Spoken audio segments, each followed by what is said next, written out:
Welcome back. Thank you for joining me again. Appreciate ya. Yeah, you saw it. Today's video, Stop Bullying Men. The idea kind of came about when I started contemplating this whole gender war antics that we're in. This whole women do, women do. It's so old and it's so tiring. But first, I'm going to start off with what I believe would be a next step, and it's more sort of geared towards women. This is not a video towards men. This is more of a video geared towards women and why I believe we should stop bullying them. And I know it's really popular lately to say that men are trash.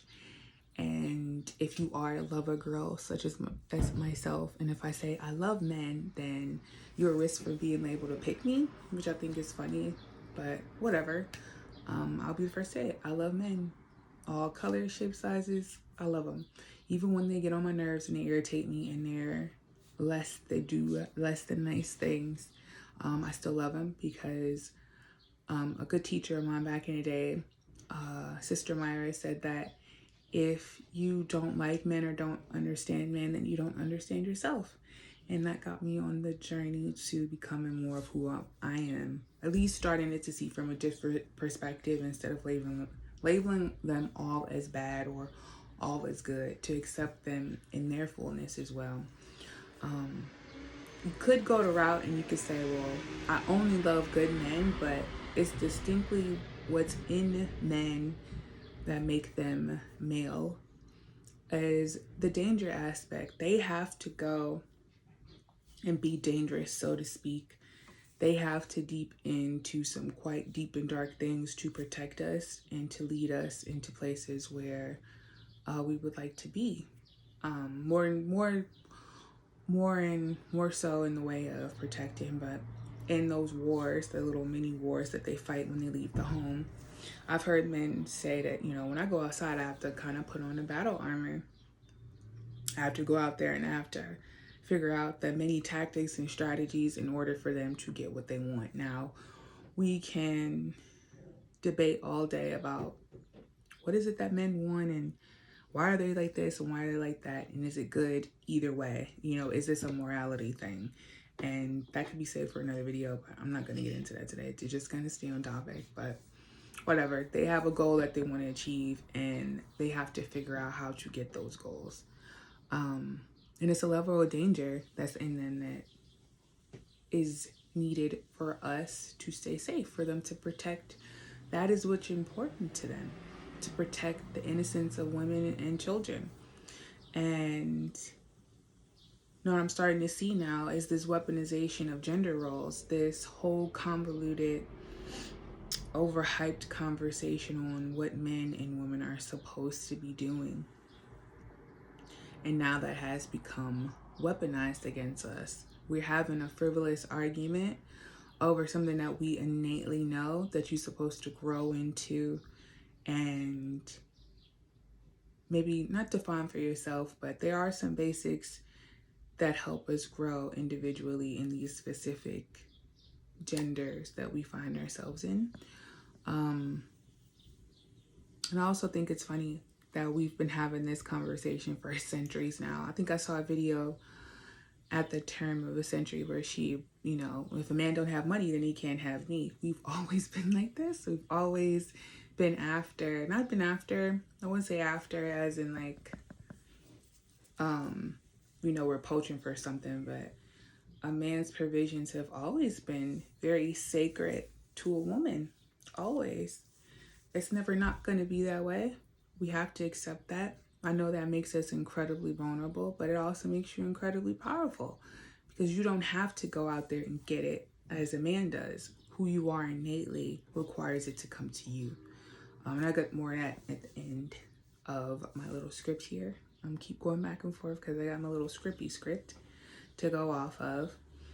But it's also because we're now in this so-called gender war, which is engineered, it's creating a needless divide based on resentment.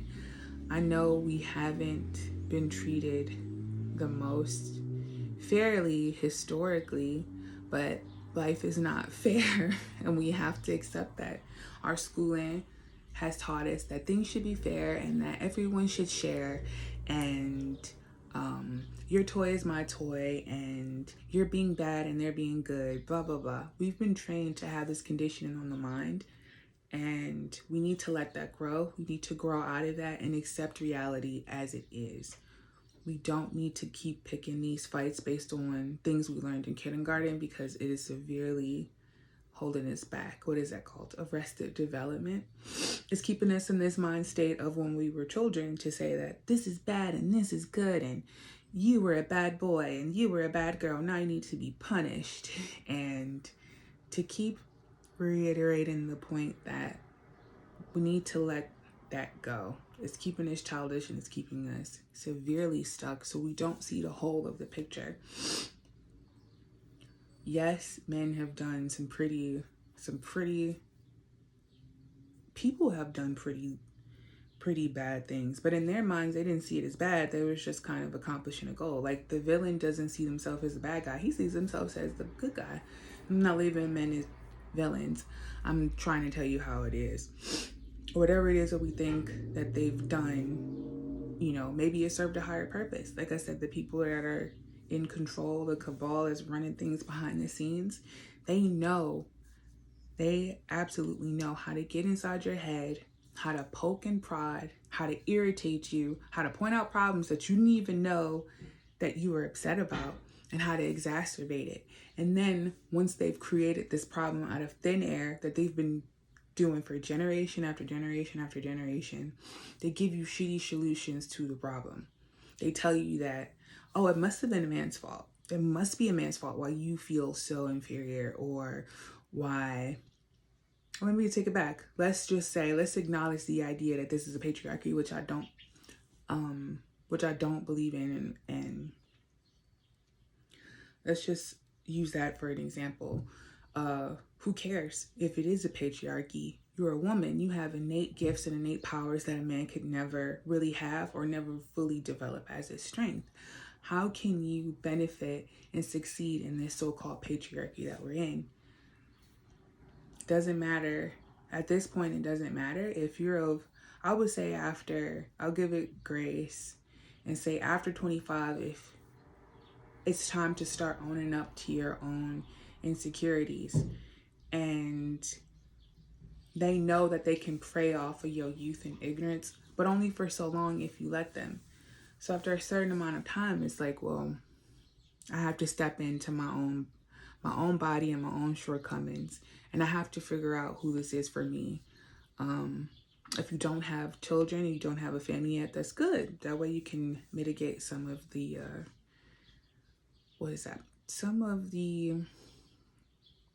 you can learn how to let go of some shitty habits that you won't have to teach your children. So you're actually in a really good position. And if you do have kids, it's never too late to change your positioning and change your attitudes on things. But going back to when these cabal people give you problems and then give you shitty solutions, remember, they've been engineering these issues for generations. They've been slowly plotting generation after generation, like a puzzle, like a domino effect of how they were going to tip over each one of these dominoes in order to get you in this mind frame that you're in now. So it's easier to come in and even create an argument as mundane and as small and as little as, what are women supposed to do? And what are men supposed to do? And this is how it's supposed to be. Goofy ass arguments that really, when you think about it, it's like, why are we arguing about this?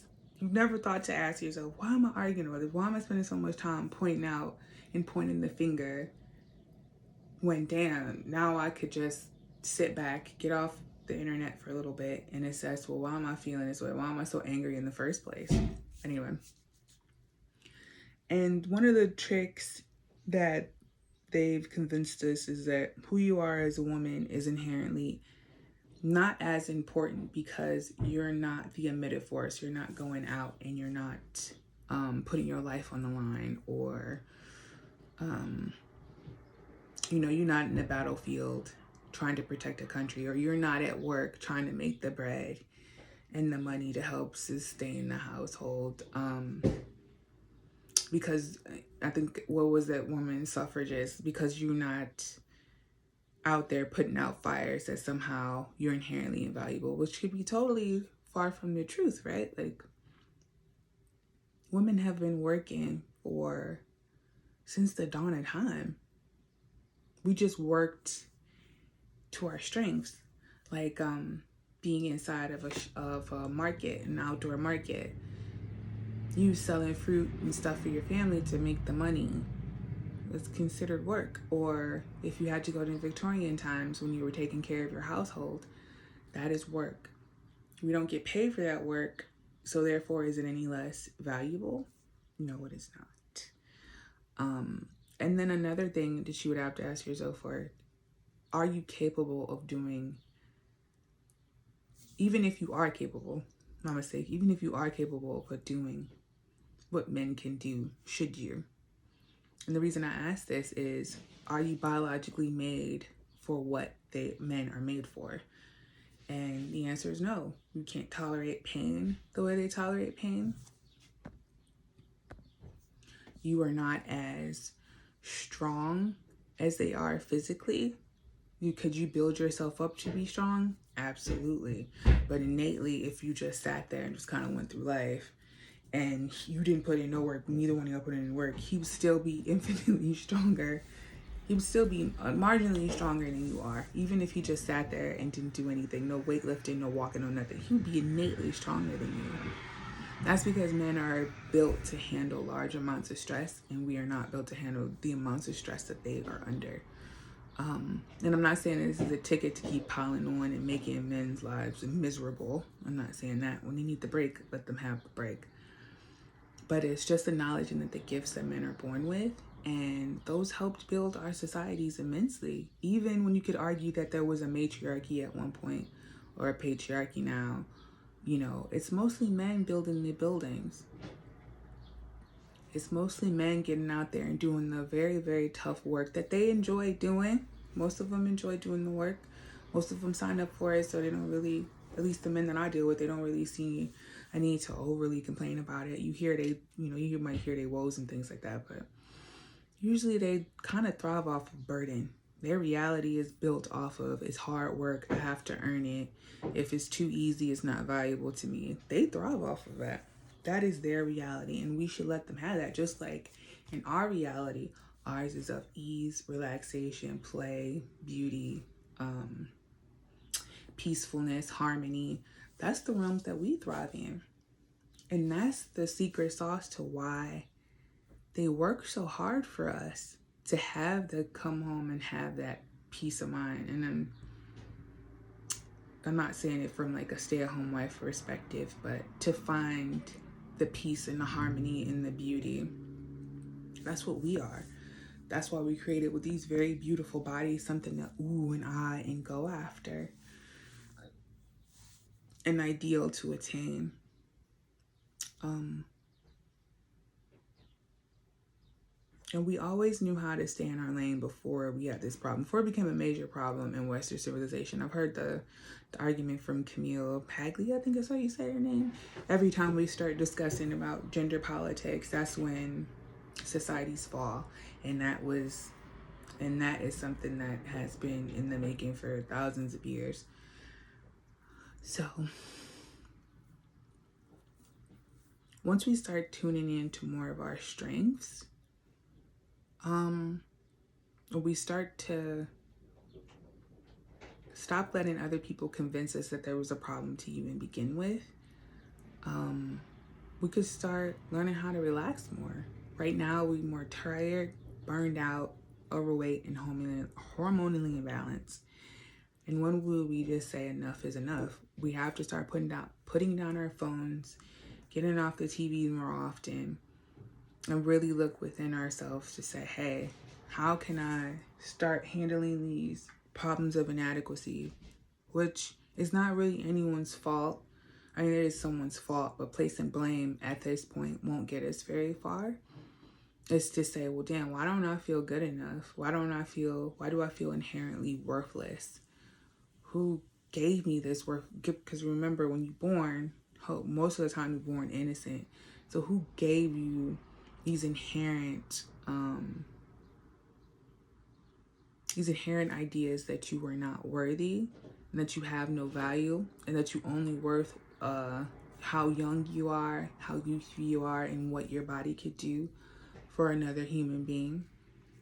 Who gave us these values? Who gave us these ideas that we wholeheartedly believe in, these illusions that we made a part of ourselves? It's time to let those illusions go, and we won't get nowhere by bullying other men into telling them what they need to change and what they need to do. No, it's time to see what you need to do as the beautiful woman that you are, and see what you need to do to change, and to find how to let your innate, inherent value and worth blossom and bloom into the world that we have in today.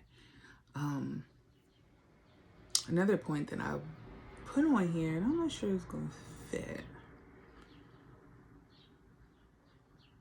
I'm maybe I'll do that in another video actually, but that's all I got for today. I'll probably say that actually is another topic, but thank you to the few people who are gonna watch. I am so super grateful to you all. Do all the things for the video. You know, if you found value, do the things. You already know what it is. Do the things. Just do it. And I appreciate you. And I'll see you in the next one.